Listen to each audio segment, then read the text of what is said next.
সরকার এই মুখ্যমন্ত্রীর নেতৃত্বে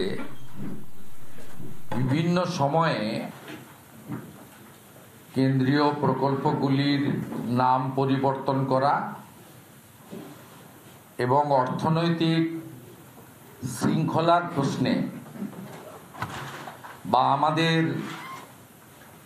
ক্যাগ বা সিবিসির যে গাইডলাইন, সেই অর্থনৈতিক পরিচ্ছন্নতার ক্ষেত্রে প্রতি মুহূর্তে নানা ধরনের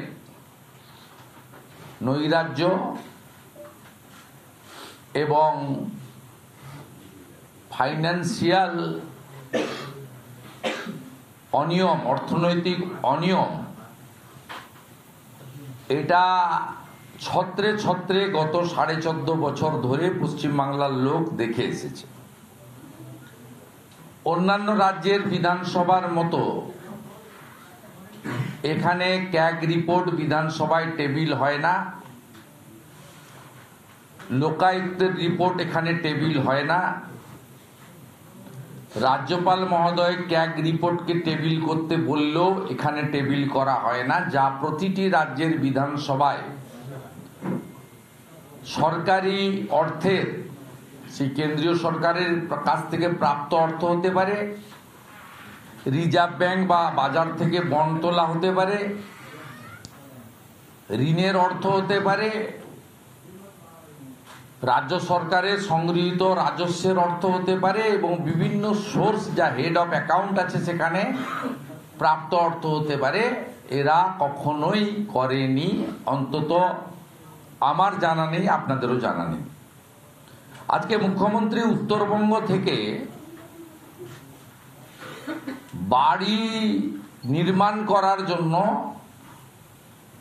তিনি ওখানে 3টের সময় একটা কর্মসূচি নিচ্ছেন। কর্মসূচিটা পঞ্চায়েত এবং রুরাল ডেভেলপমেন্ট দপ্তর পশ্চিমবঙ্গ সরকারের পক্ষ থেকে। আমরা বাড়ি তৈরি, বাড়ি নেওয়া নিয়ে কোনো কোথাও আপত্তির কারণ নেই। আমি শুধু একটা কথা আপনাদেরকে তথ্য এবং ডাটা দিয়েই বলতে চাই।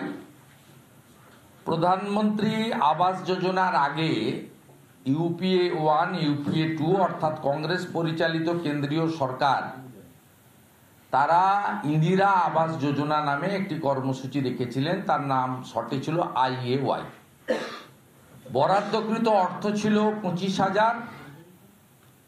বাৎসরিক একটা গ্রাম পঞ্চায়েতে 50 জনও কোটা পেতেন না।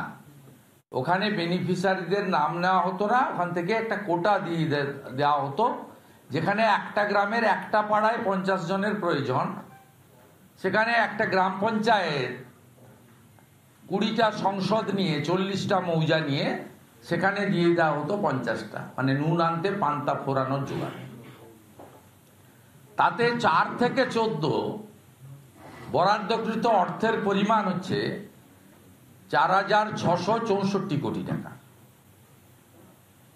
IAY Indira Awas Yojana, UPA 1, UPA 2 এবং ইউপিএ 2-তে 9 থেকে 12 তৃণমূল কংগ্রেসও পার্টনার ছিলেন। মমতা ব্যানার্জি রেলমন্ত্রী ছিলেন। মাননীয় প্রধানমন্ত্রী 14 সালে এসে 15 সালে প্রধানমন্ত্রী আবাস যোজনা চালু করেন এবং তিনি সার্বিকভাবে প্রধানমন্ত্রী আবাস যোজনার বাড়ি যাতে সমস্ত উপভোক্তারা পায় তার জন্য ব্যবস্থা নেন এবং এগ্রিমেন্টটা বাড়ির সবচেয়ে সিনিয়র মহিলার নামে করতে হবে। এই এগ্রিমেন্টের প্রথম ক্লজ হচ্ছে সমস্ত মহিলার নামে বাড়ির এগ্রিমেন্ট করতে হবে।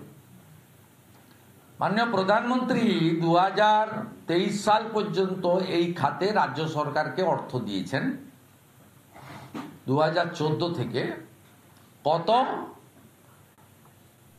30,000 কোটি টাকা। ইউনিট কত? 40 লক্ষ ইউনিট। আমি বিধানসভার ভিতরেও বলেছি, বাইরেও বলেছি, প্রাক্তন প্রধান ছিলেন 18 থেকে 23, সাগরদিঘির কাবিলপুর অঞ্চলে তৃণমূলের 17টা বাড়ি নিয়েছে। নওদা ব্লকের এক প্রধান তার চাচা চাচি খুড়ি জেঠি নাতি পুতি মিলে 35টা বাড়ি নিয়েছেন।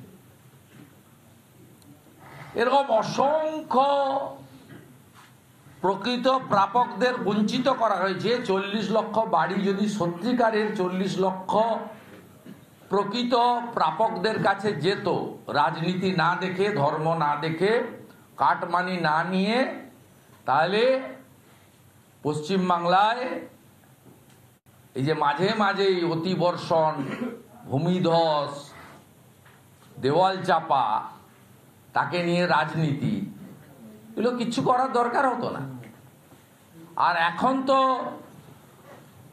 বালি লুট করতে করতে বালির যা অবস্থা করেছেন, তাতে 1,20,000 টাকার বাড়ি হয় না পশ্চিমবঙ্গে। যে বালির দাম ছিল 2,000 টাকা, সেই বালির দাম হয়েছে এখন 10,000 টাকা মিনিমাম। প্রধান আজকে মুখ্যমন্ত্রী যে বাড়িটা দিচ্ছেন, ইতিমধ্যে আমরা কপি দিয়ে দিচ্ছি। রাজু বিস্তা, দার্জিলিং এর এমপি,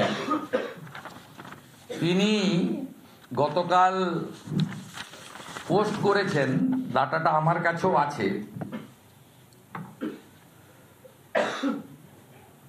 ভারত সরকার এসডিআরএফ এবং NDRF allocation under SDRF,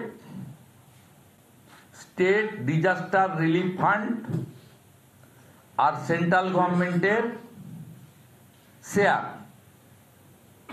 2021-22 SDRF এর অ্যালোকেশন 1078.40 কোটি, ভারত সরকার দিয়েছে 808.80 কোটি। 22-23-এ এসডিআরএফ এর অ্যালোকেশন 1132.80, ভারত সরকারের ফান্ড দিয়েছেন 849.60। এই অর্থবর্ষেও 2025-26-এ 1311.20 মধ্যে 491.60 কোটি টাকা ভারত সরকারের শেয়ার। টোটাল মমতা ব্যানার্জির এই 5 বছরে স্টেট ডিজাস্টার রিলিফ ফান্ড তার অ্যালোটেড অর্থ হচ্ছে 5,960.00 কোটি টাকা। তার মধ্যে মাননীয় গৃহমন্ত্রী অমিত শাহজির দপ্তর, যেটা এই বিপর্যয় মোকাবিলা দপ্তর, তারা ফান্ড রিলিজ করেছে 3,978.00 কোটি টাকা। নানা ধরনের কন্টেন্ট দেখার জন্য লাইক করুন, শেয়ার করুন আমাদের ফেসবুক পেজ, সাবস্ক্রাইব করুন আমাদের ইউটিউব চ্যানেল। পাশাপাশি অন্যান্য ব্রেকিং নিউজের জন্য অবশ্যই চোখ রাখুন রিপাবলিক বাংলায়।